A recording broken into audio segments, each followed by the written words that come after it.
কখনোই আমি স্বামী হিসেবে আদৌ পেয়েছি, ওটা ছিল এক ধরনের অনুভূতি, বলে না যে একটা ফিলিংস ছিল, যেটা হচ্ছে গিয়ে হয় না যে স্বপ্নে মানুষ ঘুরে বেড়ায়, যেটা আজকে আমি চাইলেও অস্বীকার করতে পারবো না যে আমি বাচ্চার মা না।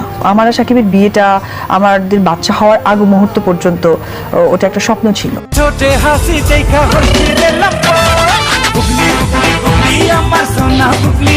এবার শবনম ইয়াসমিন বুবলির প্রেগন্যান্সি নিয়ে মুখ খুললেন অভিনেত্রী অপু বিশ্বাস। নায়িকা জানান, এটা সত্যিই আমার কাছে অনেক কষ্টের, অনেক দুঃখের, কারণ আমি অনেক আশা নিয়েছিলাম যে সাকিবের সঙ্গে সুন্দর করে সংসার করব।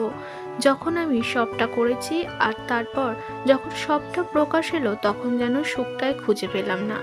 আমি অনেক আশা করেছিলাম, অনেক ইচ্ছা ছিল আমার সাকিবের সঙ্গে সুন্দর করে ঘর বাঁধার, সব কিছু সাকিব নষ্ট করে দিল।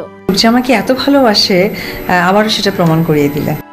অপু জানান, সাকিব শুধু আমাকে ইউজ করে গেল, ও যে আমাকে এত ভালোবাসে সত্যি আবারও বুবলিকে প্রেগনেন্ট করে সে প্রমাণ করে দিল। অপু বিশ্বাসের মন্তব্য, জয়ের জন্মদিনের সময়ও আমরা সুন্দর মুহূর্ত কাটিয়েছিলাম, কিন্তু সবটাই যে এমন উলটপালট হয়ে যাবে সত্যি কখনো ভাবতে পারিনি সাকিবকে কোনোদিনও নিজের করে পাবো না।